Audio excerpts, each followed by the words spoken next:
ನಮಸ್ಕಾರ. ಬುದ್ಧಂತ ಅಕ್ಕ ತಂಗಿಯರು ನಿಮಗೂ ನಮಸ್ಕಾರ. ಎಲ್ರಿಗೂ ನಮಸ್ಕಾರ. ಆಂಜನಲ್ರಿ ಮುದುಕಿರು ನಿಮ್ಗೂ ನಮಸ್ಕಾರ ರೀಪ್ಪ ಅಂದಂಗ ಮತ್ತೆ ಯಾರನ್ನಾರ ಮಾಡ್ತೀನಿ ಮತ್ತೆ ಯಾರನ್ನಾರ ಮಾಡ್ತೀಗ ಬಟ್ಟೆ ಕಳ್ಕೊಂಡಿಲ್ಲ. ನಮಸ್ಕಾರ ರೀಪ್ಪ ಸಮಸ್ತ ವಸ್ತಿ ಬಾಂಧವರಿಗೆ.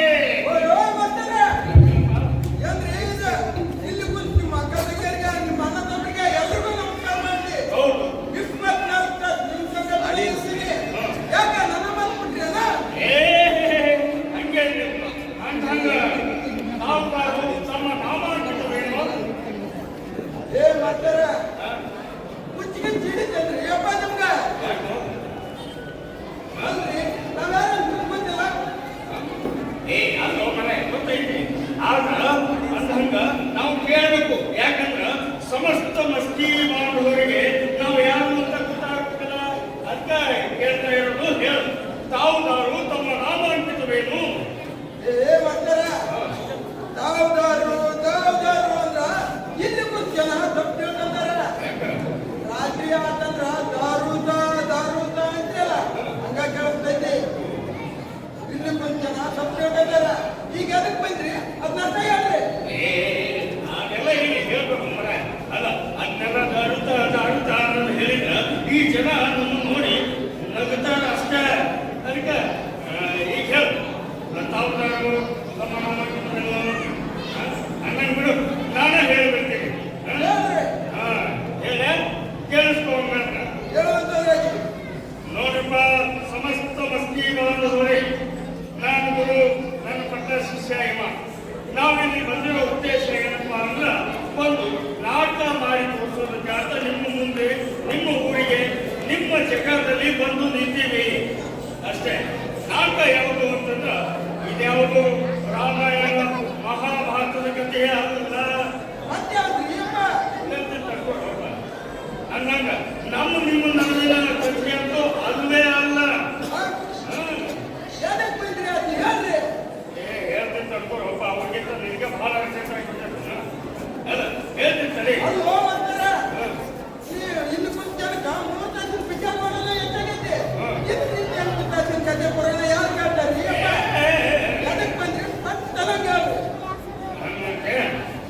ಹಂಗಾದ್ರೆ ಕೇಳಪ್ಪ. ನಾವೀಗ ಒಂದು ನಾಟಕ ಮಾಡಿ ತೋರ್ಸಕ್ಕೆ ಅಂತ ನಿಮ್ಮ ಎದುರು ಬಂದಿದ್ದೀವಿ. ನಾಟಕ ಯಾವುದು ಅಂತಂದ್ರೆ ಭಾರತ ರತ್ನ ಸಂವಿಧಾನ ಶಿಲ್ಪಿ ಮತ್ತು ಮಹಾನ್ ಮಾನವತಾವಾದಿ ಡಾಕ್ಟರ್ ಬಾಬಾ ಸಾಹೇಬ್ ಅಂಬೇಡ್ಕರ್ ಅವರು ಮತ್ತು ಅವರ ಧರ್ಮ ಪತ್ನಿಯಾದಂತಹ ರಮಾಬಾಯಿ ಅಂಬೇಡ್ಕರ್ ಅವರ ಜೀವನದ ಕೆಲವೊಂದು ತುಣುಕುಗಳನ್ನು ನಿಮ್ಮೆದುರಿಗೆ ಹಂಚಿಕೊಂಡು ಹೋಗಕ್ಕೆ ಅಂತ ನಾವು ನಿಮ್ಮೂರಿಗೆ ಇಲ್ಲಿ ಬಂದಿದ್ದೀವಿ. ದಯವಿಟ್ಟು ತಾವು ನಮಗೆ ಸಹಕಾರ ನೀಡಬೇಕು ಅಂತ ಕೇಳ್ಕೊಳ್ತಾ ಇದ್ದೀನಿ.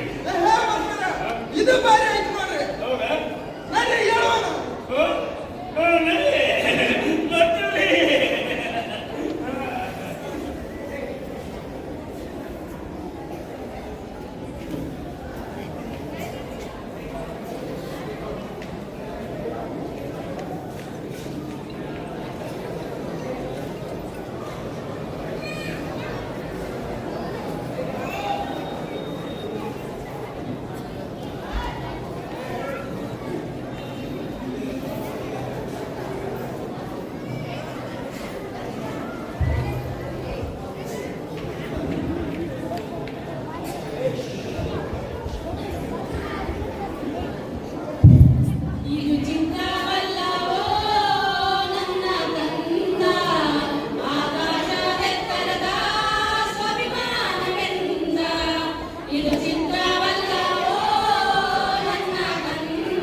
ನನಗೇನಾಗಿದೆ ಗೊತ್ತು? ನನಗೇನಾಗಿದೆ? Don't disturb me. No more phone calls.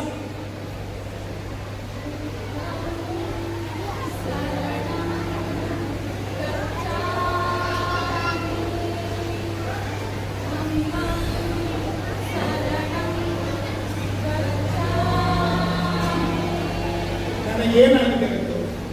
ನನಗೇನಾಗಿದೆ? ನನ್ನನ್ನು ಮನಗಲುವುದು ಸ್ವಾಮಿಯನ್ನು ಸರಿಯಾಗಿ ನೋಡಿತು.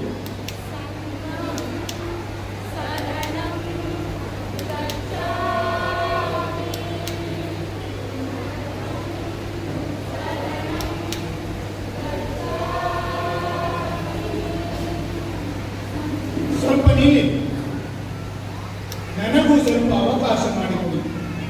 ನಾನು ನಿಮ್ಮೊಡನೆ ಬರುತ್ತೇನೆ. ನನ್ನೂರಾದ ಅಂಬೇವಾಡಿಗೆ ಬರುತ್ತೇನೆ. ಅಲ್ಲಿ ನನ್ನ ರಮ ನನಗಾಗಿ ಎಷ್ಟೊಂದು ತ್ಯಾಗ ಬಲಿದಾನಗಳನ್ನು ಮಾಡಿದ್ದಾಳೆ. ನಾನು ಮತ್ತೊಮ್ಮೆ ಅವರನ್ನು ನೋಡಬೇಕು.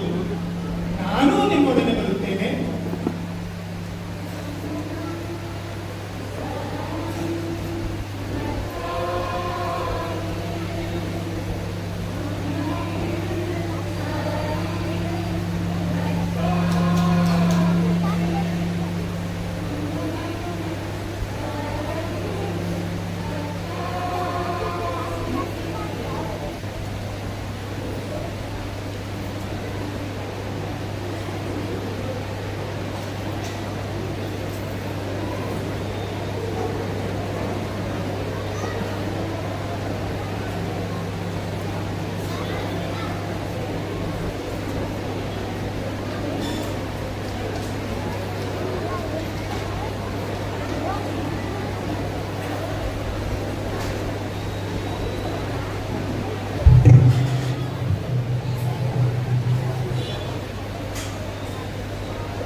ಹೇಳಿದ್ರಮ್ಮ,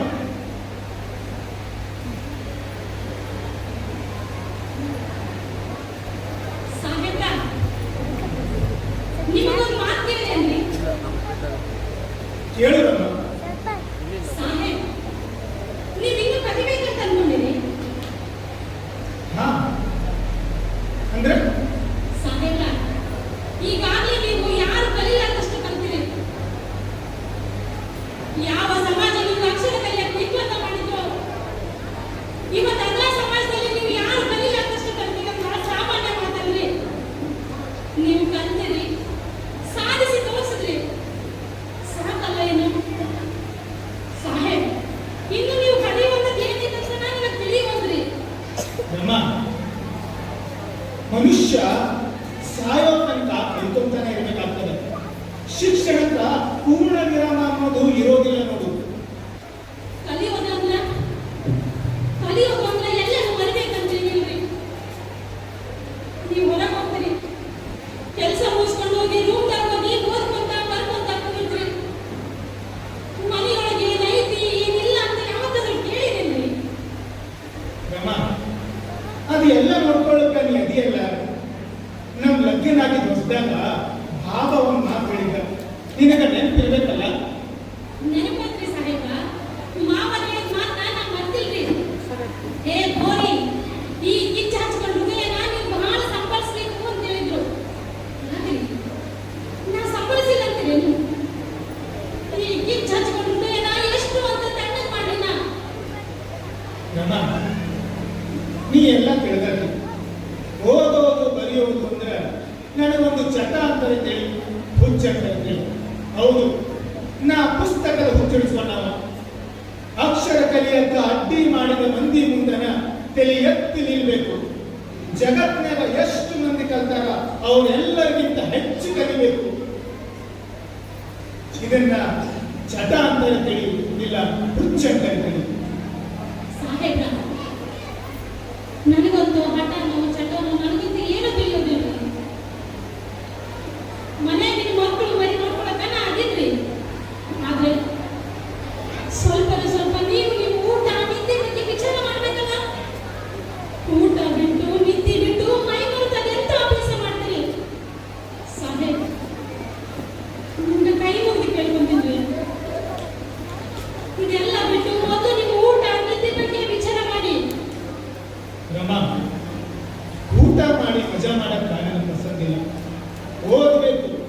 ಜಗತ್ತಿನ ಒಳ ಹೊಕ್ಕಿ ತಿಳಿಬೇಕು.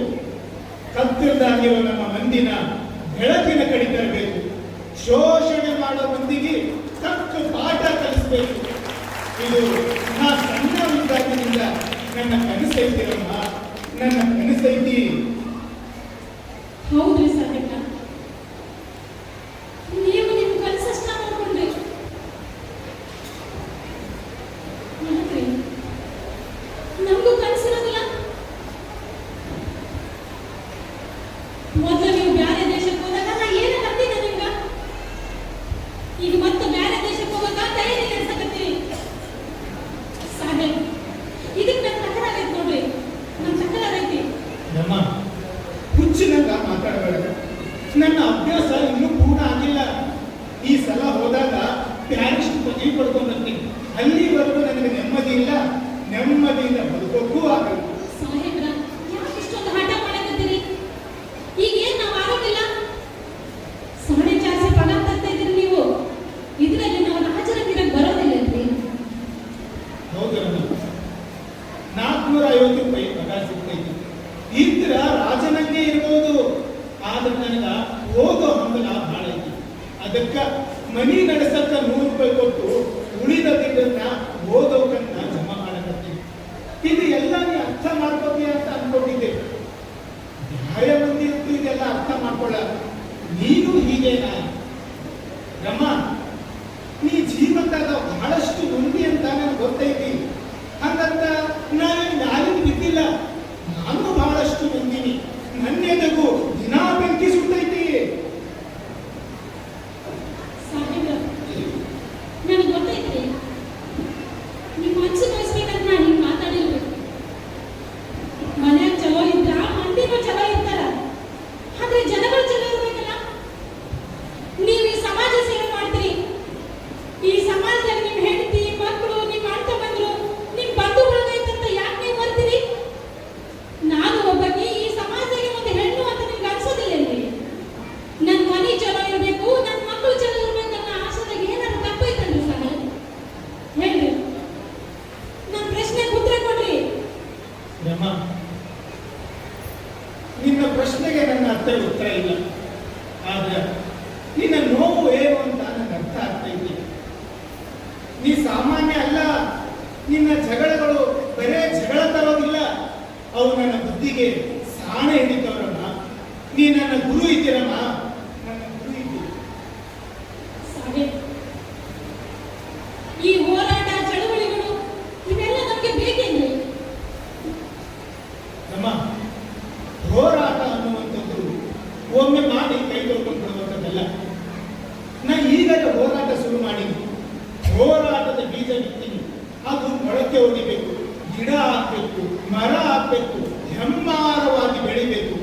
ಈ ದೇಶದಾಗಿರೋ ಅಸಮಾನತೆ, ಶೋಷಣೆ ತೊಡೆದು ಹಾಕಬೇಕು. ಎಲ್ಲರೂ ಒಂದೇ ಎನ್ನುವ ಹಾಡು ಹಾಡಬೇಕು. ಅದರಂಗೆ ಎಲ್ಲರೂ ನಡ್ಕೋಬೇಕು. ಅಲ್ಲಿ ತನಕ ನನಗ ಸಮಾಧಾನ ಅನ್ನಿಸೋದಿಲ್ಲ.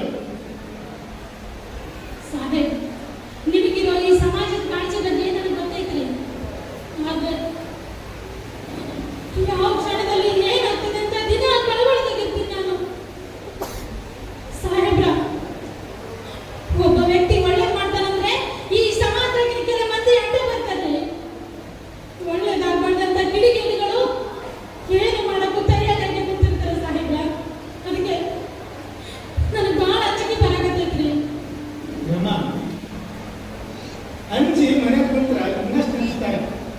ಹಾಗೆ ತಿರುಗಿ ನೋಡು, ತಮ್ಮ ಬೆನ್ನ ಮೇಲೆ ಕೂರಿಸ್ಕೊಂಡು ಮೆರವಣಿಗೆ ಮಾಡ್ತಾರೆ. ನೀ ಏನೂ ಕಾಳಜಿ ಮಾಡಬೇಡ. ಸಾಹೇಬ್ರ, ಆದ್ರೆ ಮಹಾನ್ಗಳಾದ ನಿಮ್ಮ ಮೇಲೆ ಹಲ್ಲೆ ಮಾಡಿದ ಮಂದಿ ನಿಮ್ಮನ್ನ ಸಾಯಿಸೇ ಬಿಟ್ಟು ಅನ್ನೋ ಸುದ್ದಿ ಹಬ್ಬಿತ್ತಲ್ಲ, ಆ ಸುದ್ದಿ ಕೇಳಿ ನಾನು ಎದೆ ಹೊಡ್ಕೊಂಡಿದ್ದೀನಿ ನಾನು. ಅದಕ್ಕೆ ಸಾಹೇಬ್ರ, ಇದನ್ನೆಲ್ಲ ಇಲ್ಲಿಗೆ ಬಿಟ್ಟು ಬಿಡ್ರಿ. ರಮ್ಮ, ಮಹಾನ್ ಚೌಡಾರಕೆರೆಯ ಆಂದೋಲನ ಶುರುವಾದಾಗ ನೀನು ಬರ್ತೀನಿ ಅಂತ ಹಠ ಹಿಡಿದಿದ್ದು ನಿನಗೆ ನೆನಪಿರ್ಬೇಕಲ್ಲ. ಅಲ್ಲಿ ದೊಡ್ಡ ಗೊಂಬಿನೇ ನಡೀತು.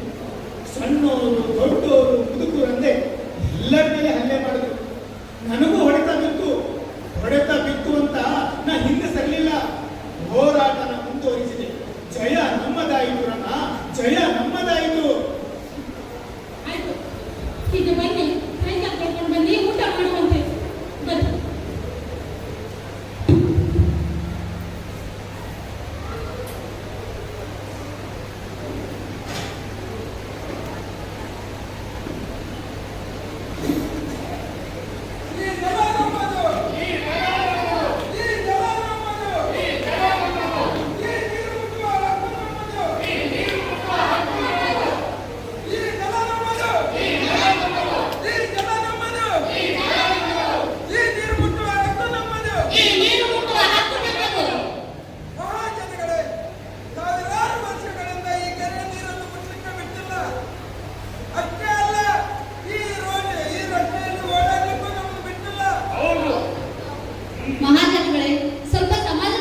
ಬಂಧುಗಳೇ,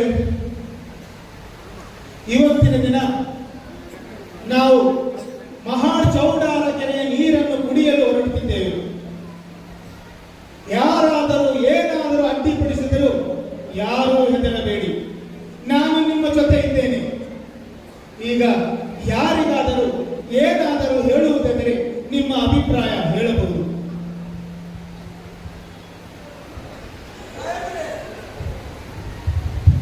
ಸಾಹೇಬರೇ, ಕುಡಿಯುವ ನೀರಿಗಾಗಿ ಹಳ್ಳಿಗಳಲ್ಲಿ ದಿನಗಟ್ಟಲೆ ಕಾಯಬೇಕಾದ ಸ್ಥಿತಿ ಇದೆ.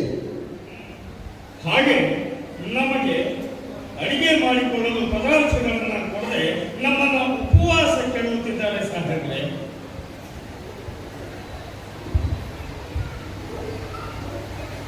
ಸತ್ತ ಪ್ರಾಣಿಗಳನ್ನು ಊರಿಂದ ಆಚೆ ಹಾಕುವುದಕ್ಕಾಗಿ ದಂಡ ವಿಧಿಸಿದ್ದಾರೆ ಸಾಹೇಬ್. ಮತ್ತು ಬೆನ್ನ ಮೇಲೆ ಬಾಸುಂಡೆ ಬರುವಾಗ ಹೊಡೆದಿದ್ದಾರೆ. ನಮ್ಮ ಮನಿ ನಾಯಿ ಅವ್ರ ಮನಿ ತನಕ ಹೋಗುತ್ತಾ, ನಮ್ಮ ಮನಿ ಬೆಕ್ಕ ಅವ್ರ ಅಡಿಗೆ ಮನಿ ತನಕ ಹೋಗಿ ಬರುತ್ರಿ ಸಾಹೇಬ್ರ. ಆದ್ರೂ ಈ ಜನ ನಾವು ಊರಿನಿಂದ ಅಲ್ಲ ನಮ್ಮ ಮನಸ್ಸಿಂದನೂ ಹೊರಗೆ ಬಿಟ್ಟಾರೆ. ಈ ಸಮಸ್ಯೆಗಳೆಲ್ಲ ನಮ್ಮ ಸಾಹೇಬ್ರಿಗೆ ಗೊತ್ತದವು. ಅದ್ರ ಪರಿಹಾರಕ್ಕಂತಾನೆ ಇವತ್ತು ಬಾಬಾ ಸಾಹೇಬ್ರು ಅಂಬೇಡ್ಕರ್ ನಮ್ಮ ಊರಿಗೂ ಬಂದಾರ. ಅಷ್ಟೇ ಅಲ್ಲದ ಅಸ್ಪೃಶ್ಯರ ಪ್ರತಿನಿಧಿಯಾಗಿ ದೇಶ ವಿದೇಶಗಳಲ್ಲಿ ಸಂಚರಿಸಿ ಈ ಸಮಸ್ಯೆನ ಬಗೆಹರಿಸಬೇಕು ಅನ್ನೋ ಒಂದ ಕಾರಣಕ್ಕ ತಮ್ಮ ಶಕ್ತಿ ಮೀರಿ ಪ್ರಯತ್ನ ಮಾಡ್ಲಿಕ್ಕತ್ತಾರ. ಸಾಹೇಬ್ರ ಒಂದೆರಡು ಮಾತು ಮಾತಾಡ್ಬೇಕಾಯ್ತು ನಂಬಿ. ಬಂಧುಗಳೇ, ನಮ್ಮ ಹೋರಾಟದ ಮೊದಲನೇ ಹೆಜ್ಜೆ ಮಹಾನ್ ಚೌಡಾರ ಕೆರೆಯ ನೀರನ್ನು ಕುಡಿಯುವುದು. ಕೆರೆ, ಬಾವಿ, ಹಳ್ಳಿ, ಕೊಳ್ಳಗಳಲ್ಲಿ ಪ್ರಾಣಿ ಪಕ್ಷಿಗಳು ತಮ್ಮ ದಾಹ ನೀಗಿಸಲು ನೀರು ಕುಡಿಯುತ್ತವೆ. ಅವುಗಳಿಗೆ ಯಾವುದೇ ನಿರ್ಬಂಧವಿಲ್ಲ. ಅದೇ ಕೆರೆಯ ನೀರನ್ನು ಅಸ್ಪೃಶ್ಯರಾದ ನಾವು ಕುಡಿಯಲು ಹೋದರೆ ಮೈಲಿಗೆ ಆಗುತ್ತದೆ ಎಂದು ಹಿಂದೂಗಳು ನೀರು ಕುಡಿಯಲು ನಿರ್ಬಂಧ ಹಾಕುತ್ತಾರೆ. ಬಾವಿ ತೋಡುವವರು ನಾವು. ಬಾವಿಯಲ್ಲಿ ನೀರು ಬಂದ ತಕ್ಷಣ ಆ ನೀರನ್ನು ಮುಟ್ಟಲು ಬಿಡುವುದಿಲ್ಲ. ಕೆರೆ ಕಟ್ಟುವವರು ನಾವು, ಹೂಳೆತ್ತುವವರು ನಾವು. ಕೆರೆ ಕೆಲಸ ಮುಗಿದ ಮೇಲೆ, ಹೂಳೆತ್ತುವ ಕೆಲಸ ಮುಗಿದ ಮೇಲೆ ಅದೇ ಕೆರೆಯ ನೀರನ್ನು ಮುಟ್ಟಲು ಬಿಡುವುದಿಲ್ಲ. ಇದು ಎಂತಹ ವಿಪರ್ಯಾಸ! ಈ ಜಾತಿ ಪದ್ಧತಿಯನ್ನು ಹೊಡೆದೋಡಿಸಲು ನೀವೆಲ್ಲರೂ ನನ್ನನ್ನು ಸಹಕರಿಸಬೇಕು. ಒಂದಲ್ಲ ಒಂದು ದಿನ ನಾವು ಜಯ ಸಾಧಿಸುತ್ತೇವೆ. ನಮ್ಮ ಜಯವು ನಮ್ಮ ಒಗ್ಗಟ್ಟನ್ನು ಅವಲಂಬಿಸಿದೆ. ಸಾವಿರಾರು ಸಂಖ್ಯೆಯಲ್ಲಿ ಸೇರಿರುವ ನನ್ನ ಅಸ್ಪೃಶ್ಯ ಬಂಧುಗಳೇ, ವಿಶೇಷವಾಗಿ ವೀರೇಂದ್ರನ ಟಿಪ್ನಿಸ್ ಅವರೇ, ಇನ್ನು ತಡ ಮಾಡುವುದು ಬೇಡ. ನಡೆಯಿರಿ, ಮಹಾನ್ ಚೌಡಾರ ಕೆರೆ ನೀರನ್ನು ಕುಡಿಯುವ ಮೂಲಕ ಇತಿಹಾಸ ಸೃಷ್ಟಿಸೋಣ. ಹೋಗೋಣ ನಡಿರಿ ಚೌಡಾರ ಕೆರೆಗೆ, ಹೋಗೋಣ ನೀರ ಮುಟ್ಟಾಲಿಕೆ, ಹೋಗೋಣ ನೀರ ಮುಟ್ಟಾಲಿಕೆ, ಹೋಗೋಣ ನೀರ ಮುಟ್ಟಾಲಿಕೆ, ಹೋಗೋಣ ನಡಿರಿ ಚೌಡಾರ ಕೆರೆಗೆ, ಹೋಗೋಣ ನೀರ ಮುಟ್ಟಾಲಿಕೆ, ಹೋಗೋಣ ನೀರ ಮುಟ್ಟಾಲಿಕೆ, ಹೋಗೋಣ ನೀರ ಮುಟ್ಟಾಲಿಕೆ. ಬಾಬಾ ಸಾಹೇಬ್ ಅಂಬೇಡ್ಕರ್ಗೆ, ಬಾಬಾ ಸಾಹೇಬ್ ಅಂಬೇಡ್ಕರ್ಗೆ, ಜಯವಾಗಲಿ! ಬಾಬಾ ಸಾಹೇಬ್ ಅಂಬೇಡ್ಕರ್ಗೆ. ಜಯವಾಗಲಿ!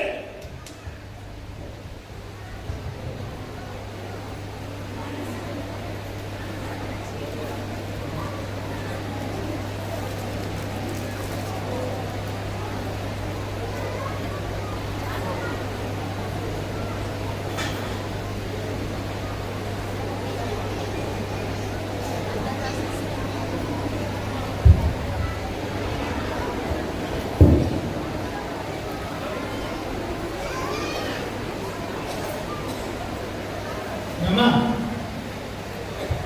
ಜೀವನದಾಗ ಎಂತೆಂತು ಕಷ್ಟ ಅನುಭವಿಸಿದೆವಲ್ಲ. ಹಸಿವಾದಾಗ ಉಣ್ಣಲಿಕ್ಕೂ ಸುಖ ಇರಲಿಲ್ಲ. ತಗಳಿ ಬಟ್ಟಿ ಹಾಕೊಂಡು ಓಡಾಡುವುದನ್ನ ಸುಖ ಕಾಣ್ತಿದ್ವಿ. ಈಗೀಗ ಒಂದಷ್ಟು ಸುಖ ಸಿಕ್ಕೈತಿ. ಬೇಕಾದ್ದು ಉಣಬಹುದು, ಬೇಕಾದ್ದು ತೊಡಬಹುದು. ನಮ್ಮ ನೀ ಲಘುನ ಆರಾಮಾಗು. ದೇಶದ ಬೇರೆ ಬೇರೆ ಕಡೆ ಸುತ್ತಾಡಿ ಬರೋಣ. ಹೌದ್ರಿ ಸಾಹೇಬ್ರ, ನನಗೂ ಹಂಗ ಅನ್ಸಕತ್ತೈತಿ. ನಿಮ್ ಜೋಡಿನ ಬೇರೆ ಬೇರೆ ದೇಶಗಳಲ್ಲಿ ಓಡಾಡ್ಬೇಕಂತ ಬಹಳ ಆಸೆ ಐತಿ. ಆದ್ರ ನನಗ್ ಬಂದಿರೋ ಈ ಕಾಯಿಲೆ ಒಂಟಿಯಾಗಿ ಹೋಗುವಂಗ ಕಾಣಬಲ್ದು. ಸಾಹೇಬ್, ಅದು ನನ್ನ ಜೊತೆಗೆ ಕರ್ಕೊಂಡು ಹೋಗ್ತದ ಅಂತ ಕಾಣಿಸಕತ್ತೈತ್ರಿ.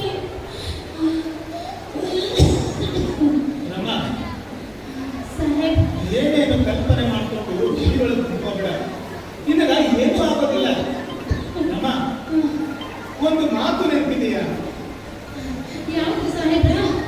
ಅದೇ, ನಾ ರೌಂಡ್ ಟೇಬಲ್ ಕಾನ್ಫರೆನ್ಸ್ ಮುಗಿಸ್ಕೊಂಡು ಲಂಡನ್ನಿಂದ ಹೊಳ್ಳಿ ಬರುವಾಗ ನಮ್ಮವರೆಲ್ಲ ಸೇರಿ ಸನ್ಮಾನ ಇಟ್ಕೊಂಡಿದ್ವಿ. ಆವಾಗ ನೀವು ಭಾಷಣ ಮಾಡಿದ್ವಿ, ಎಷ್ಟು ಚಂದ ಮಾತಾಡ್ತೀನಿ. ನಾನಂತೂ ಗಂಗ ಬಡೋದೆ. ಅಮ್ಮ, ಮೊದಲನೇ ಸಲ ನೀ ಹೆಂಗಷ್ಟು ಚಂದ ಮಾತಾಡಿದಿ ನನಗೂ ಒಂದ್ಸಲ ತೋರಿಸು ನಮ್ಮ. ಹಾಗೆ ಸಾಹೇಬ್ರ, ಮೊದಲಿನ ಸಲ ಸ್ಟೇಜ್ ಮೇಲೆ ನಿಂತು ಏನೇನೋ ಮಾತಾಡ್ಬಿಟ್ಟೆ. ಸಾಹೇಬ್ರ, ಮಹಿಳಾ ಮಂಡಲದವರು ನನಗೆ ಕರೆಸಿದ್ರು. ಮೊದಲಿನ ಸಲ ಏನೇನೋ ಮಾತಾಡ್ಬಿಟ್ಟೆ. ಸಾಹೇಬ್ರ, ಈಗ ಒಂದ್ಸತಿ ನಾನು ಮಾತಾಡಿ ತೋರಿಸ್ತೀನಿ ನೋಡ್ರಿ. ತೋರಿಸು ನಮ್ಮ. ನನ್ನ ಆತ್ಮೀಯ ಅಕ್ಕ ತಂಗಿಯರೇ, ಅವ್ವಂದಿರೇ, ಇಂದು ನಾನು ನಿಮ್ಮ ಮುಂದೆ ನಿಂತು ಮೊದಲನೇ ಬಾರಿ ಮಾತಾಡ್ತಾ ಇದ್ದೀನಿ. ನನ್ನಿಂದ ಏನಾದ್ರು ತಪ್ಪಾಗಿದ್ರ ನಿಮ್ಮ ಮನೆ ಮಗಳಂತ ತಿಳಿದು ನನ್ನನ್ನು ಕ್ಷಮೆ ಮಾಡ್ರಿ. ನಾವು ಪ್ರತಿದಿನ ಜೀವನದಾಗ ನೋಡ್ಕೊಂತಾನೆ ಇರ್ತೀವಿ, ಪತಿ ದೇವರು ಯಾವ ಕೆಲಸದ ಭಾರ ಹೊತ್ಕೊಂಡು ಮುಂದೆ ಹೋಗ್ತಾರೋ ಅಂತ ಪತಿ ಜೋಡಿಯಿಂದ ಹೆಂಡತಿ ಆದಿಗೂ ಸುಧಾ ಆ ಭಾರವನ್ನು ಹೊತ್ಕೊಂಡು ಮುಂದೆ ಹೋಗ್ಬೇಕಾಗ್ತದ. ಇಂಥ ಹಲವಾರು ಘಟನೆಗಳು ನನ್ನ ಬದುಕಿನಲ್ಲಿ ಬಹಳಷ್ಟಾಗಿದೆ. ನನ್ನಂತ ಲಗ್ನ ಆಗಿರೋ ಹೆಣ್ಮಗಳಿಗೆ ಪತಿ ಸೇವೆ ಬಿಟ್ಟು ಬೇರೆ ಕೆಲವು ಸೇವಾ ಕಾರ್ಯಗಳು ಇರ್ತಾವನ್ನ ಅರಿವು ಮೊದಲು ನನಗಿರಲಿಲ್ಲ. ಆದ್ರೆ ಇಲ್ಲಿ ಸೇರಿರೋ ಇಷ್ಟು ದೊಡ್ಡ ಸಂಖ್ಯೆದಾಗ ಅವ್ವಂದಿರನ್ನ ಅಕ್ಕಂದಿರನ್ನ ನಿಮ್ಮನ್ನೆಲ್ಲರನ್ನ ನೋಡಿದ್ಮೇಲೆ ನಮ್ಗೆ ಏನ್ ಅನಿಸ್ತದಂದ್ರ ನಿಮ್ಮೆಲ್ಲರಲ್ಲೂ ಅರಿವು ಮೂಡಿಸಿ ಬಿಡ್ಬೇಕನ್ನೋ ಉಮೇದು ನನ್ನೊಳಗೆ ಜಿಯಾಕತೈತಿ. ನಿಮ್ಮೆಲ್ಲರ ನಾಯಕರಾದಂತ ಬಾಬಾ ಸಾಹೇಬ್ ಹೇಳೋದಂದ್ರೆ ಏನ್ ಹೇಳ್ತಾರಂದ್ರೆ, ಸಮಾಜದ ಎಲ್ಲ ಹೆಣ್ಮಕ್ಳು ಮುಂದೆ ಬರಬೇಕು. ಸಮಾಜದಲ್ಲಿ ನಡೆಯುವಂತ ಕ್ರಾಂತಿಕಾರಿ ಚಳವಳಿದಾಗ ಹೆಣ್ಣುಮಕ್ಕಳು ಮೊದಲು ಭಾಗಿಯಾಗಬೇಕು. ಅದರ ಹೊರತಾಗಿ ಚಳವಳಿಯು ಒಂದೇ ಹೆಜ್ಜೆನೂ ಸಾಗೋದಿಲ್ಲ. ಯಾಕಂದ್ರ ಹೆಣ್ಮಕ್ಳು ಏಕನಿಷ್ಠ ಅದಾರು. ಯಾವುದೇ ಚಳವಳಿ ಇರಲಿ, ಎಂತೆಂತ ಅಗ್ನಿ ದಿವ್ಯ ಪರೀಕ್ಷೆಗಳನ್ನು ಹಾದು ಹೋಗ್ಬೇಕಾಗ್ತದ. ಇಲ್ಲಂದ್ರ ನಾವು ಬಯಸುವ ಬಂಗಾರನೂ ಸಿಗೋದಿಲ್ಲ. ಬಂಧುಗಳೇ, ನಾನಂತೂ ಈ ದೇವರು ದೀಟ್ರು ಅನ್ನೋ ಅಂಧಕಾರದಿಂದ ಮುಕ್ತಿ ಪಡ್ಕೊಂಡಿದ್ದೀನಿ. ನೀವುಗಳು ಅದರಿಂದ ಮುಕ್ತಿ ಪಡ್ಕೋಬೇಕು. ಅಜ್ಞಾನದ ಅಂಧಕಾರದೊಳಗೆ ಮುಳುಗಿರೋ ಜನರನ್ನ ಜ್ಞಾನದ ಬೆಳಕಿನೊಳಗೊಯ್ಯೋ ಒಂದೇ ಒಂದು ಮಾರ್ಗ ಎಂದರೆ ಶಿಕ್ಷಣ. ಶಿಕ್ಷಣ ಪಡೆದುಕೊಂಡು ಹೋರಾಟ ಸಂಘಟನೆಗಳ ಮುಖಾಂತರ ನಮಗೆ ಸಿಗಬೇಕಾದ ಸ್ವಾತಂತ್ರ್ಯವನ್ನ ನಾವು ಪಡೆದುಕೊಳ್ಳೋಣ. ಇಷ್ಟು ಹೇಳಿ ಒಂದೆರಡು ಮಾತುಗಳನ್ನ ಮುಗಿಸ್ತಾ ಇದ್ದೀನಿ. ನಮಸ್ತೆ. ಅಮ್ಮ, ಎಷ್ಟು ಚಂದ ಮಾತಾಡಿದಿ.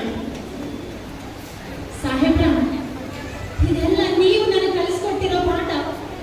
ಇದೆಲ್ಲ ನಿಮ್ಮ ಅನುಕರಣೆಯಿಂದಲೇ ಇವತ್ತು ನಾನು ಇಷ್ಟೆಲ್ಲ ಮಾತಾಡಕ್ಕೆ ಸಾಧ್ಯ ಆಯ್ತು ಸಾಹೇಬ್ರ, ಸಾಧ್ಯ ಆಯ್ತು. ಅಮ್ಮ, ನೀ ನನ್ನ ಹೆಂಡತಿ ಅಷ್ಟೇ ಅಲ್ಲ, ನೀ ನನ್ನ ತಾಯಿ ಇದ್ದಿ, ನನ್ನ ತಾಯಿ ನಮ್ಮ. ಸಾಹೇಬ್, ರಾಜರತ್ನ ತೀರೋದ ಮೇಲೆ ನೀವು ನನ್ನ ಮ್ಯಾಲಿನ ಮನಸ್ಸ ತೆಗೆದಾಕಿರಿ. ನಿಮಗೆ ನೆನಪಿರ್ಬೇಕಲ್ಲ. ಹಂಗೇನಿಲ್ಲರಮ್ಮ, ರಾಜರತ್ನ ಹೆಂಗಿದ್ದಂತ ನೀನೇ ನೋಡಿದೆಯಲ್ಲ. ಮೈ ಕೈ ತುಂಬಿಕೊಂಡು ಹೇಗೆ ನನ್ನಂಗ ಇದ್ದ. ನನ್ನ ಇಷ್ಟದ ಮಗ ಅಂದ ರಾಜರತ್ನ. ನನ್ನಂಗ ಓದಿ ದೊಡ್ಡ ಸಾಹೇಬ ಆಗ್ತಾನಂತ ದೊಡ್ಡ ಕನಸು ಕಟ್ಟಿದ್ದೆ. ಆ ನನ್ನ ಕನಸಿನ ಬಳ್ಳಿ ಸುಟ್ಟೋಯ್ತು. ಆ ನೋವು ನನಗ ಮರೆಯೋದಕ್ಕ ಸಾಧ್ಯವೇ ಆಗ್ತಿಲ್ಲ. ಸಾಹೇಬ್ರ, ಆ ನೋವು ನನಗೂ ಇಲ್ಲ ಅನ್ಕೊಂಡಿದ್ದೇನ್ರಿ. ನನಗೂ ಆ ನೋವು ಐತ್ರಿ ಸಾಹೇಬ್ರ. ಆದ್ರೆ ಇತ್ತೀಚೆಗೆ ಯಾಕೋ ನೀವು ನನ್ನ ನಿರ್ಲಕ್ಷ್ಯ ಮಾಡಕತ್ತೀರಿ. ನೀವು ನನಗೆ ಅನ್ಯಾಯ ಮಾಡಕತ್ತೀರಿ. ಅಮ್ಮ, ಈಗ ನಿನ್ನ ಮ್ಯಾಲ ಯಾವಾಗ ನಿರ್ಲಕ್ಷ್ಯ ಮಾಡಿದೆ? ಸಾಹೇಬ್ರ, ಅದನ್ನ ನನ್ನ ಬಾಯಿಂದನೇ ಕೇಳ್ಬೇಕಂತ ಅನ್ಕೊಂಡ್ರೇನ್ರಿ. ಅಷ್ಟೊಂದೆಲ್ಲ ಪುಸ್ತಕ ಓದೋ ನಿಮ್ಗ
ಇಂಥದ್ದೊಂದು ದಿನ ಬಂದೇ ಬರುತ್ತೆ ಅಂತ ಗೊತ್ತಿತ್ತು.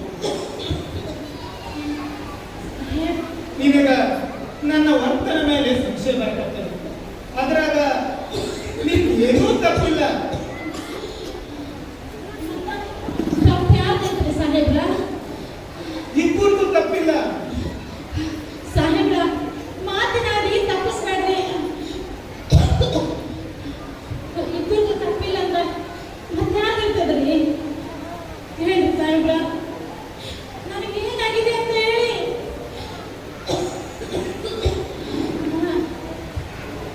ಸಾಹೇಬ್ ಮಾತಾಡ್ರಿ, ನನಗೇನಾಗಿದೆ ಅಂತ ಹೇಳಿ. ಹಂಗೇನಿಲ್ಲರಮ್ಮ, ನಿನಗೇನೂ ಆಗಿಲ್ಲ. ನಾ ಹೆಂಗೆ ಹೇಳಿ, ರಾಜರತ್ನ ತೀರಿ ಹೋದ ಮೇಲೆ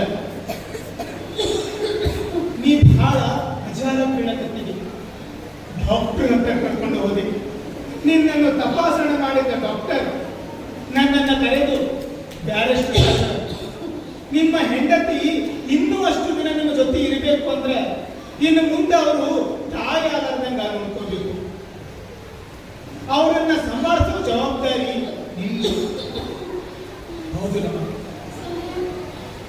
ಹಂಗಂದಾಗ ನನಗಂತೂ ದಿಕ್ಕೇ ತೋರಿಸಲಿಲ್ಲ. ಆಮೇಲಿಂದ ನಿನ್ನಿಂದ ದೂರ ಇರಕ್ಕ ಪ್ರಯತ್ನ ಮಾಡಕತ್ತೀನಿ. ಒಂದೊಂದು ಸಲ ನನ್ನನ್ನ ನನಗೆ ಸಂಭಾಳಿಸೋಕ್ಕಾಗಲ್ಲ, ಆದ್ರೂ ಸಂಭಾಳಿಸ್ಕೊಂಡೆ. ಆದ್ರೆ ರಮ, ಬೇಕಂತಲೇ ನಿನ್ನನ್ನು ಯಾವತ್ತೂ ನಿರ್ಲಕ್ಷ್ಯ ಮಾಡಿಲ್ಲ, ಮಾಡೋದು ಇಲ್ಲ. ನೀ ನನ್ನ ಜೀವ ಅಂತಿ, ನಿನ್ನ ಕಳ್ಕೊಳ್ಳುತ್ತ ನನಗಿಷ್ಟ ಇಲ್ಲ. ಅದಕ್ಕ ಡಾಕ್ಟರ್ ಹೇಳಿದ್ದನ್ನ ಪಾಲಿಸಿನಿ.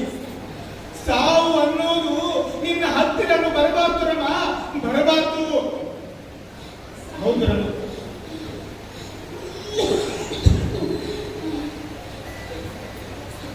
ನಾ ನಡುವ ಮನೆಗೆ ಯಾಕೆ ಬರ್ತಿದ್ದಂತ ಗೊತ್ತೈತಿ.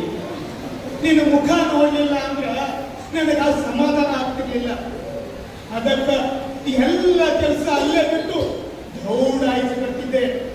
ರಮ, ಬರೀ ಮೈ ಸುಖನೇ ಬದುಕಲ್ಲ, ಮನಸ್ಸಿನ ಸುಖ ಮನುಷ್ಯನನ್ನ ಆರಾಮಾಗಿರ್ತೈತಿ. ನೀ ನನ್ನ ಬೈ ಏನಾರ ಅನ್ನು, ಆದ್ರ ನಾ ಪಾಲಿಸೋ ಸ್ವಯಂ ನಾನು ಬಿಡೋದಿಲ್ಲ. ಯಾಕಂದ್ರ ನನ್ನ ರಮ ನನ್ನ ಕಳ್ಕೊಳ್ಳಕ ಇಷ್ಟಪಡೋದಿಲ್ಲ. ನನ್ನ ರಮ ಸದಾ ನನ್ನ ಮುಂದೆನೇ ಇರಬೇಕು. ಸಾಹೇಬ್,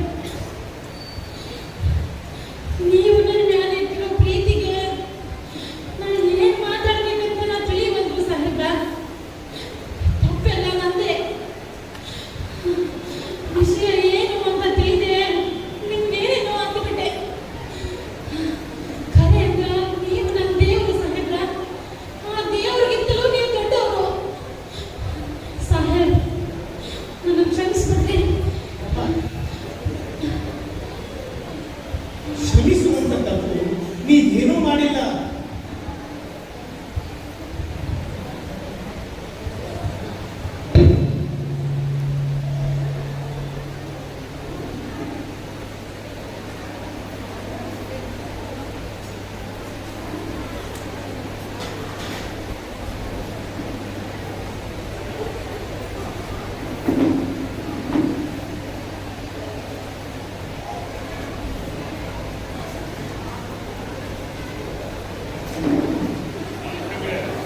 ಏನೋ ಆಗೈತಿಲ್ಲ.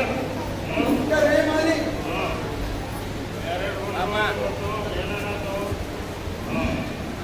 ನಮಸ್ಕಾರ ರೀ ಮಾಲೀಕ್ರೆ. ರಮಾಬಾಯಿ, ಯಾಕೆ ತಾಯಿ? ಅರೆ ಅಲ್ಲ, ಇವತ್ತು ಯಾಕೋ ಕೆಲಸಕ್ಕೆ ದರ ಮಾಡಿ ಬಂದೇನು ತಾಯಿ? ಯಾಕೆ ಬೆಳಿಗ್ಗೆ ಬೇಗ ಎದ್ದೇಳಿ? ಓ ಮಾಲೀಕ್, ಅವಳು ರಾತ್ರಿ ಜಗತ್ತಾಗಿ ತಿಂದು ಜೋರಾಗಿ ನಿದ್ದೆ ಮಾಡಿ ಬಂದಿರ್ಬೇಕು. ಅದಕ್ಕೆ ಬರೋದು ತಡವಾಗೈತಿ.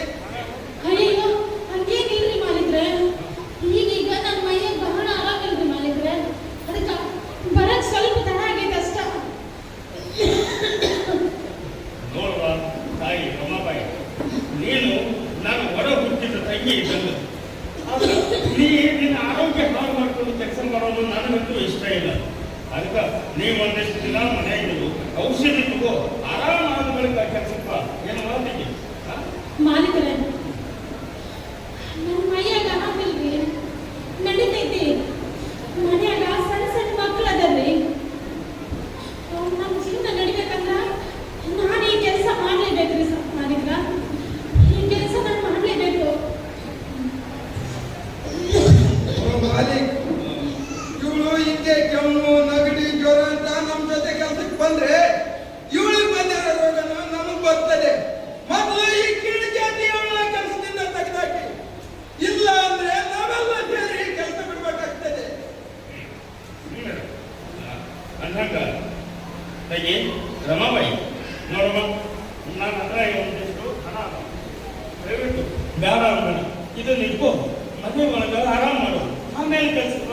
ಈಗ ಸದ್ಯಕ್ಕೆ ಕೆಲಸದಿಂದ ಬಿಟ್ಬಿಡು ತಾಯಿ, ನಿನ್ನ ಆರೋಗ್ಯ ನೋಡ್ಕೋ, ತಗೋ, ಬೇಡ ಅನ್ಬೇಡ. ಬ್ಯಾಡ್ರಿ ಮಾಲೀಕ್ರ, ಏನು ಕೆಲಸ ಮಾಡ್ತಾನ ಈ ದುಡ್ಡು ನಾನು ತಗೊಳೋದಿಲ್ರಿ. ಅವರ ಆಸೆ ಅಂತೇನೆ ನಾನೇ ಈ ಕೆಲಸ ಬಿಟ್ಟು ಹೋಗ್ಬಿಡ್ತೀನಿ ಸರ್ ಮಾಲೀಕ್ರ, ಹೋಗ್ಬಿಡ್ತೀನಿ. ತಾಯಿ ರಮಾಬಾಯಿ, ಆಹಾ, ಎಂಥ ಗಟ್ಟಿಗಿದ್ದೆ ಹೆಣ್ಮಗಳು. ಕೆಲಸ ಮಾಡದೆ ಪಡೆಯೋ ದುಡ್ಡನ್ನು ಧಾರ ಅಂತ ನಿರಾಕರಣೆ ಮಾಡ್ತಾಳಲ್ಲ, ನೆಚ್ಚಬೇಕು ಆ ಗಂಡಿಗೆ ಗಡಿಗೆ ಧೈರ್ಯಕ್ಕೆ.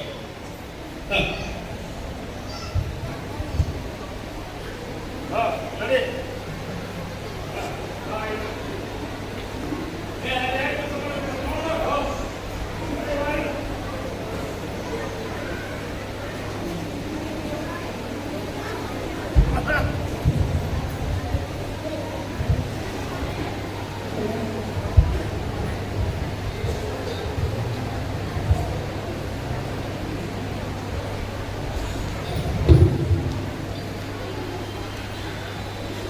ಯಾಕಕ್ಕ ಇವತ್ತು ಕೆಲಸದಿಂದ ಇಷ್ಟು ಬೇಗ ಬಂದ್ಬಿಟ್ಟೆ? ಏನ್ ಮಾಡ್ಲಿ ಮೀರಾ, ನನ್ನ ಮೈಯಾಗ ಆರಾಮಿಲ್ಲದಕ್ಕ ಮಾಲೀಕರು ನನ್ನ ಕೆಲಸದಿಂದ ತೆಗೆದಾಕ್ಬಿಟ್ರು. ಅಯ್ಯೋ ಅಕ್ಕ, ಇದು ಏನ್ ಕೇಳ್ತಿದ್ದೀನಿ ನೀನು? ಅಡಿಗೆ ಮಾಡೋಣ ಅಂದ್ರೆ ಅಡಿಗೆ ಮನೆಯಲ್ಲಿ ಹಿಟ್ಟು ಇಲ್ಲ. ಈಗ ನೀನ್ ಕೆಲಸದಿಂದ ಬರ್ತಾನೆ ಅಂತ ನಮ್ ಜೀವನ ಮುಂದೆ ಹೇಗಕ್ಕ? ಏನಕ್ಕ ಮಾಡೋದು? ಅಕ್ಕ, ಮಕ್ಕಳು ನೋಡಕ್ಕ ಬೆಳಗ್ಗೆಯಿಂದ ಏನು ತಿನ್ನಿಲ್ಲ. ಅವ್ವ ಎಲ್ಲಿ ಅಂತ ಕೇಳ್ತಾವ ಕಣಕ್ಕ. ಅಯ್ಯೋ, ಯಾಕಮ್ಮ ಯಾಕೆ ಅಳಕತ್ತೀರಿ? ಅಮ್ಮ ಅಮ್ಮ ಹಸಿವಾಗಿದೆ. ಅಮ್ಮ, ನನಗೂ ಕೂಡ ತುಂಬಾ ಹೊಟ್ಟೆ ಹಸಿವಾಗಿದೆ. ಮೀರಾ, ಮಕ್ಕಳಿಗೆ ಹೊಟ್ಟೆ ಬಹಳ ಹಸಿವು ಅಂತ ಕಾಣ್ತೈತಿ. ಅಕ್ಕ, ಅಡಿಗೆ ಮನೆಯಲ್ಲಿ ಏನು ಇಲ್ಲ ಅಕ್ಕ, ದಿನಸಿ ಸಾಮಾನು. ನಾನಾದ್ರೂ ಏನ್ ಮಾಡ್ಲಿ? ಹೌದು ಮೀರಾ, ಅಡಿಗೆ ಮಾಡಿದ್ರೆ ನಾವು ಬಿಡಿ ಹಿಟ್ಟಿಲ್ಲ. ಹಾಲು ತಂದು ಕುಡಿಸೋಣ ನನ್ನ ಕೈಯಲ್ಲಿ ಬಿಡಿ ಕಾಸಿಲ್ಲ. ಮೀರಾ, ಬನ್ನಿ. ಮೀರಾ, ನಾ ಬಾಜು ಮನೆ ಲಕ್ಷ್ಮಣ್ ಹತ್ರ ಹೋಗಿ ಒಂದು ಹಿಡಿ ಹಿಟ್ಟಿಸ್ಕೊಂಡು ಬರ್ತೀನಿ. ಅವಳು ನಾನು ಇಲ್ಲ ಅನ್ನೋದಿಲ್ಲ. ಅಲ್ಲಿ ತನಕ ನಿನ್ ಮಕ್ಕಳು ನೋಡ್ಕೊಂತ ಇರು. ಹಂಗೆ ಆಗ್ಲಿ ಅಕ್ಕ. ಹೆಂಗೋ ಮಕ್ಕಳು ಹೊಟ್ಟೆ ತುಂಬಿದ್ರೆ ಸಾಕು, ಬೇಗ ಹೋಗ್ಬಾಕ.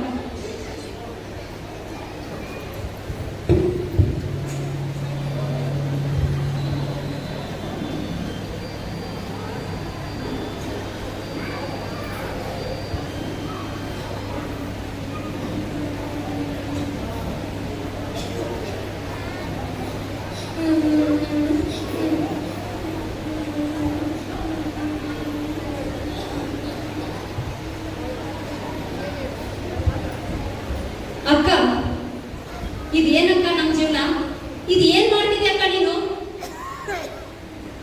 ಏನ್ ಮಾಡ್ಲಿ ಮೀರಾ, ಇದ ಒಂದ್ ಹಿಡಿ ಹಿಟ್ಟಿನ ನೀರಲ್ಲಿ ಹಾಕಿ ಹಾಲು ಅಂತ ಕುಡಿಸ್ತೀನಿ. ಮಕ್ಕಳು ಹೊಟ್ಟೆ ಹಸಿವಿಂದ ನೋಡೋ ತನಕ ಆಗ್ತಾ ಇಲ್ಲವ. ಅದಕ್ಕ ಈ ಹಿಟ್ಟಿನ ನೀರಲ್ಲಿ ಕಲಸಿ ಹಾಲು ಅಂತ ಕುಡಿಸ್ತೀನಿ. ಅಕ್ಕ,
ಅಕ್ಕ ಸ್ವಲ್ಪ ನೀರಾದ್ರೂ ಕುಡಿ.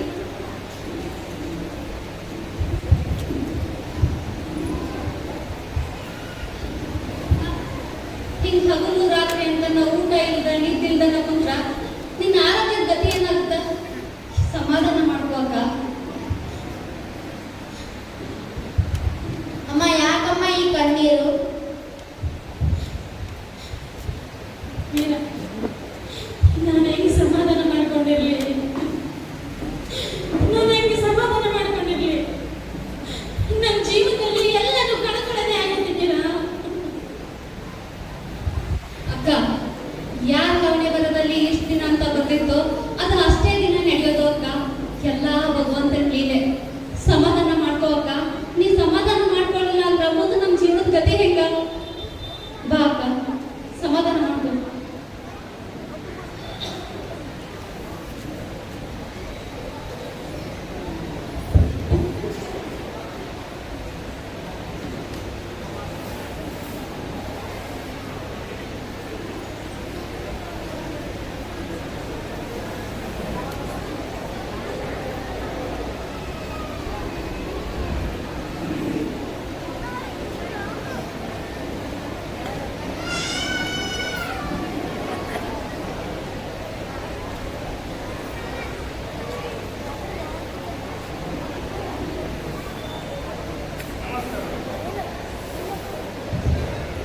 ನಮಸ್ಕಾರ. ಅಲ್ಲ, ನಾವು ಬಾಬಾ ಸಾಹೇಬರ ಅನುಯಾಯಿಗಳಲ್ಲಿ ನಮ್ಮ ಊರಲ್ಲಿ ಒಂದಷ್ಟು ಹಣ ಕೂಡಿಕೊಂಡು ನಿಮಗೆ ಕೊಡೋಣ ಅಂತ ಬಂದಿದ್ದೀವಿ. ದಯವಿಟ್ಟು ನೀವು ಇದನ್ನು ಸ್ವೀಕಾರ ಮಾಡಬೇಕು. ತಗೊಳ್ಳೋಣ ತಾಯಿ.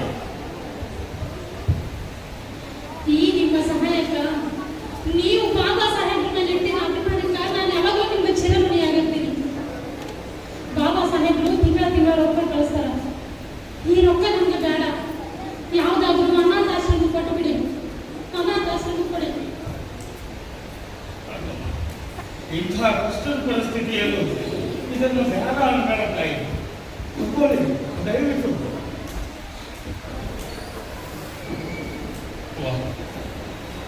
ಮೆಚ್ಚಿದೆ ಕಣಮ್ಮ, ಮೆಚ್ಚಿದೆ ತಾಯಿ ನಿನ್ನ ದೈವಕ್ಕೆ. ಇಂತಹ ಕಷ್ಟದ ಕಾಲದಲ್ಲೂ ಬೇರೆ ಒಂದು ಅನಾಥಾಶ್ರಮಕ್ಕೆ ಕೊಡಿ ಅಂತ ಹೇಳಿದ್ರಲ್ಲ, ಮೆಚ್ಚಿದೆ. ನಾನೇನು ಬರ್ತೀನಿ ತಾಯಿ. ಯಾಕಕ್ಕ ಸುಳ್ಳು ಹೇಳ್ದೆ? ಅವ್ರು ಕೊಟ್ಟಿರೋದನ್ನ ನೆನ್ಸ್ಕೊಂಡಿದ್ರೆ ಹೆಂಗೋ ಒಂದೆರಡು ದಿನ ನಮ್ಮ ಜೀವನ ನಡೆದಿರೋದು. ಇವಾಗ ಏನ್ ಮಾಡೋದು ಅಂತೀನಿ. ನನಗೆ ಯಾಕೋ ಆ ದುಡ್ಡು ಇಸ್ಕೊಳಕ್ ಮನ್ಸು ತರಲಿಲ್ಲ ಮೀರಾ. ಅಕ್ಕ, ನಾವ್ ಹೆಂಗೋ ತಡಿಬೋದು, ಆದ್ರೆ ನಮಗೆ ಈ ಹಾಳಾಗ್ ಹೊಟ್ಟೆ ಹಸು ತಡಿಬೇಕಲ್ಲಕ್ಕ. ನಿಜ ಮೀರಾ, ನೀನ್ ಹೇಳೋದು ಖರೆ ಐತಿ. ಆದ್ರೆ ನಾವು ಸುಮ್ಮನೆ ಯಾರ ಹತ್ರ ದುಡ್ಡು ಇಸ್ಕೋಬಾರ್ದಮ್ಮ. ಮೀರಾ, ನಾವು ಕಷ್ಟಪಟ್ಟು ದುಡಿಬೇಕು.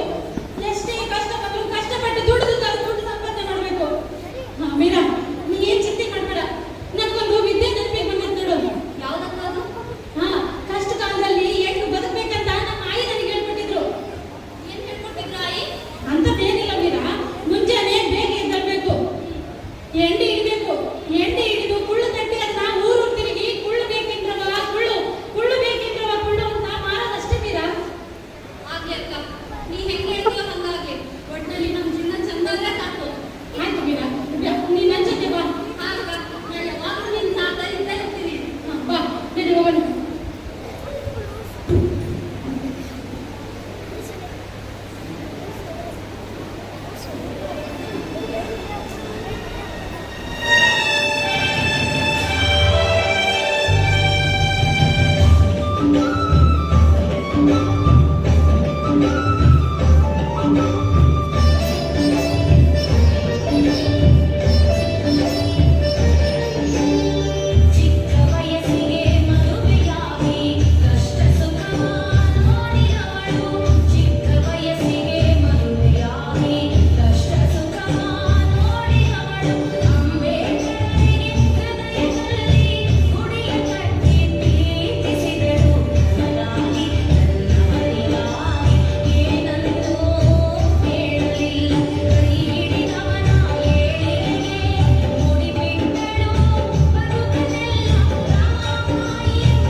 ದಯವಿಟ್ಟು ಒಂದಿಷ್ಟು ನಿಮ್ಮಲ್ಲಿ ಈಗಾಗಲೇ ದೇಣಿಗೆ ಪಟ್ಟಿಗೆಲ್ಲ ತಗೊಂಡು ಬಂದಿದ್ದಾರೆ. ಕಲಾವಿದರಿಗೆ ಯಾರಾದರೂ ಆರ್ಥಿಕವಾಗಿ ಸಹಾಯ ಮಾಡತಕ್ಕಂಥವ್ರು ಎಲ್ಲರೂ ಸಹ ಒಂದಿಷ್ಟು ಆರ್ಥಿಕ ಸಹಾಯ ಮಾಡಬೇಕು ಅಂತೇಳಿ ವಿನಂತಿ ದಯವಿಟ್ಟು.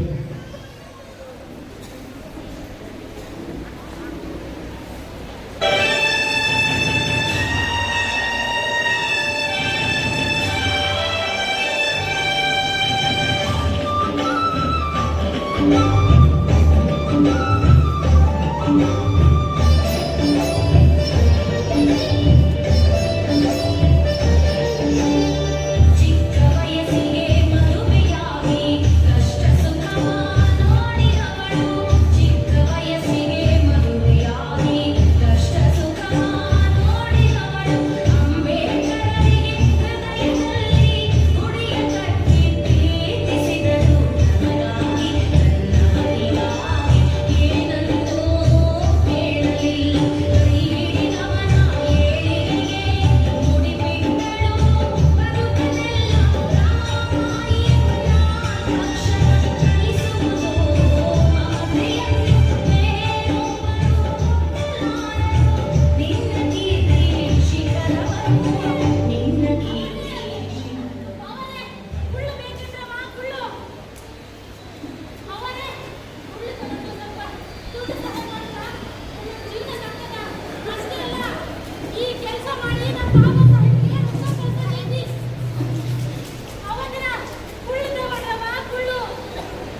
ರಮ್ಮ, ನೀ ಕಷ್ಟದಾಗೆ ಹುಟ್ಟಿ ಕಷ್ಟದಾಗೆ ಬೆಳೆದು ಕಷ್ಟದಾಗೆ ಬದುಕು ನಡೆಸಿದಾಗೆ ನಾ ಅಂತೂ ಒಂದಿನ ನಿನಗ ಏನ್ ಬೇಕು ಅಂತ ಕೇಳಿಲ್ಲ. ಖರೆ ಸಾಹೇಬ್ರ, ನೀವೇನು ಕೇಳಿಲ್ಲ ಖರೆ. ಆದ್ರ ಎಲ್ಲನೂ ಪಡ್ಕೊಂಡ ಹೆಂಗ ನನಗೈತ್ರಿ. ನಾನೊಬ್ಬಕಿ ಒಬ್ಬ ಮಹಾಪುರುಷನ ಹೆಂಡತಿ ಇದೀನಂತ ನನಗೆ ಬಹಳ ಹೆಂಗೈತ್ರಿ ಸಾಹೇಬ್ರ. ನೀವೇನ್ ದುಃಖ ಮಾಡ್ಕೋಬೇಡ್ರಿ. ನಿಮ್ಮನ್ನ ನಂಬಿಕೊಂಡಿರೋ ಎಷ್ಟೋ ಮಂದಿ ಕತ್ತಲದಾಗ ಕುಂತಾರ. ನೀವು ಅವ್ರ ಬಾಡಿಗೆ ಬೆಳಗಾಗ್ಬೇಕು. ಅವ್ರಿಗೆ ಅಕ್ಷರ ಕಲಿಸದೈತ್ರಿ. ಅವ್ರ ಬಾಡನ್ನ ಬೆಳಗ್ಬೇಕಾಗೈತ್ರಿ ಸಾಹೇಬ್ರ. ನೀವೇನು ದುಃಖ ಮಾಡ್ಕೋಬೇಡ್ರಿ. ನನಗೇನು ಆಗೋದಿಲ್ಲ. ನಾನು ನಿನಗ ಯಾವ ಸುಖ ಕೊಡ್ಲಿಲ್ಲ. ನೀ ಎಲ್ಲಾನು ಸಹಿಸ್ಕೊಂಡಿ. ನಿನ್ನ ತಾಯಿತನ ಬಹಳ ದೊಡ್ಡದು. ಬೇರೆಯವರಿಗೆ ಬೆಳಕು ಕೊಡೋ ಸಲುವಾಗಿ ನಿನ್ನನ್ನ ನೀ ಬೆಂಕಿ ಒಳಗ ಸುಟ್ಟೋಗಾಕಿ. ನನಗೆ ಸಾಥ್ ಬೇಕು, ನೀ ಇನ್ನೂ ನನಗೆ ಸಾಥ್ ಕೊಡಬೇಕು. ನನ್ನ ಮಾಡೋ ಕಾರ್ಯದ ಗೆಲುವಿಗೆ ನಿನ್ನ ಅವಶ್ಯಕತೆ ಬಹಳ ಐತಿ. ನಾ ಮಾಡೋ ಕ್ರಾಂತಿಯ ಬೆಳಕು ನೀನು. ಸಾಹೇಬ್ರ, ನೀವು ನನಗ ಜೀವನನೇ ಕೊಟ್ಟಿರಿ. ನೀವೇನ್ ದುಃಖ ಮಾಡ್ಕೋಬೇಡ್ರಿ ಸಾಹೇಬ್ರ. ನೀವೇನ್ ದುಃಖ ಮಾಡ್ಕೋಬೇಡ್ರಿ. ನಿಮ್ಮನ್ನ ನಂಬ್ಕೊಂಡಿರೋ ಜನಗಳಿಗೆ ನೀವು ಬೆಳಕು ತೋರಿಸ್ಬೇಕಾಗಿದ್ರಿ ಸಾಹೇಬ್. ನನಗೀಗ ಬಹಳ ಖುಷಿ ಆಗಕತ್ತೈತ್ರಿ. ನಿಮ್ಮನ್ನ ನೋಡಿ ನಿಮ್ ತೊಡೆ ಮೇಲೆ ಮುತ್ತೈದೆಯಾಗಿ ಹೋಗ್ಬೇಕನ್ನೋದ ನಮ್ ದೊಡ್ಡ ಆಸೆ ಐತ್ರಿ ಸಾಹೇಬ್ರ. ನಮ್ ದೊಡ್ಡ ಆಸೆ ಐತಿ. ರಮ, ತುಂಬಿದ ಮನೆಯಾಗ ಕೆಟ್ಟ ಮಾತಾಡಬೇಡ. ನಿನಗ ಏನೂ ಆಗೋದಿಲ್ಲ. ನನ್ನ ಸಲುವಾಗಿ, ಯಶವಂತನ ಸಲುವಾಗಿ ನೀ ಬದುಕಿರಬೇಕು. ಇನ್ನೂ ಬಹಳಷ್ಟು ಕೆಲಸ ಆಗವ. ಇನ್ನೂ ಬಹಳಷ್ಟು ಮನೆಯಾಗ ಬೆಳಕಿನ ದೀಪ ಹಚ್ಚೋದೈತಿ. ಆ ಬೆಳಕಿನಾಗ ಈ ದೇಶನ, ಈ ಸಮಾಜನ ನಿಲ್ಲಿಸೋದೈತಿ. ನೀ ನನಗಿನ್ನೂ ಸಾಥ್ ಕೊಡಬೇಕಿರಲ್ಲ, ಸಾಥ್ ಕೊಡಬೇಕು. ನೀ ನನ್ನನ್ನ ಬಿಟ್ಟು ಹೋಗ್ಬೇಡ ರಮ, ಹೋಗ್ಬೇಡ. ನೀವೇನು ಅಳ್ಬೇಡ್ರಿ. ನಿಮ್ಮ ಒಂದು ಕಣ್ಣೀರು ಈ ನೆಲಕ್ಕಿದ್ರ ನಿಮ್ಮನ್ನ ನಂಬ್ಕೊಂಡಿರೋ ಮಂದಿ ದಿಕ್ಕುಪಾಲಾಗೋಗ್ತಾರೆ ಸಾಹೇಬ್ರ. ನೀವೇನ್ ದುಃಖ ಪಡ್ಕೋಬೇಡ್ರಿ. ಯಶವಂತನ ಬಗ್ಗೆ ಕಾಳಜಿ ಮಾಡ್ರಿ. ಈಗ ನಮ್ಗಿರುವಂತ ಹೃದಯ ಕಡಿತವಾಗಿಬಿಡೈತ್ರಿ ಸಾಹೇಬ್. ನಾನಿಲ್ಲ ಅನ್ನೋ ಕೊರಗು ಆತನಲ್ಲಿ ಕಾಣ್ಬಾರ್ದು ಸಾಹೇಬ್. ಆತನಿಗೆ ತಾಯಿ ಪ್ರೀತಿ ನೀಡ್ರಿ. ನೀವಿನ್ನು ಆತನ ತಂದೆ ಅಷ್ಟೇ ಅಲ್ಲ, ತಾಯಿ ಕೂಡ ಅವರು. ರಮ, ನಿನಗ ಏನೂ ಆಗೋದಿಲ್ಲ. ಡಾಕ್ಟರ್, ನನ್ನ ರಮ ಸಾಯ್ಬಾರ್ದು. ಸಾಹೇಬ್, ಕತ್ತಲಾಗಿರೋ ಈ ಜಗತ್ತನ್ನ ಬೆಳಕು ಮಾಡಬೇಕು. ಈ ಜಗತ್ತನ್ನೇ ಬೆಳಗು ಸೂರ್ಯ ನೀವಾಗ್ಬೇಕ್ರಿ ಸಾಹೇಬ್. ಈ ಜಗತ್ತನ್ನ ಬೆಳಗು ಸೂರ್ಯ ನೀವಾಗ್ಬೇಕು. ಅಕ್ಕ, ಅಕ್ಕ, ಅಕ್ಕ. ಅಮ್ಮ,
ನನ್ನ ಸಲುವಾಗಿ ಎಷ್ಟೊಂದು ತ್ಯಾಗ ಮಾಡಿ ಎಷ್ಟೊಂದು ಕಷ್ಟ ಉಂಟಿ ನಾ ನಿನಗ ಸುಖದ ಬದುಕು ಕೊಡಕ್ಕಾಗಿಲ್ಲ ಅಂತ ನನ್ನ ಮನಸ್ಸು ನೊಂದುಕೊತೈತಿರಮ್ಮ, ನೊಂದುಕೊತೈತಿ. ನನ್ನ ರಮಗ ಬಿಳಿ ಪತ್ತಲ ಅಂದ್ರ ಬಹಳ ಪ್ರೀತಿ. ಆಕೀಗ ಬಿಳಿ ಪತ್ತಲ ಉಡಿಸಿ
ಧನ್ಯವಾದಗಳು.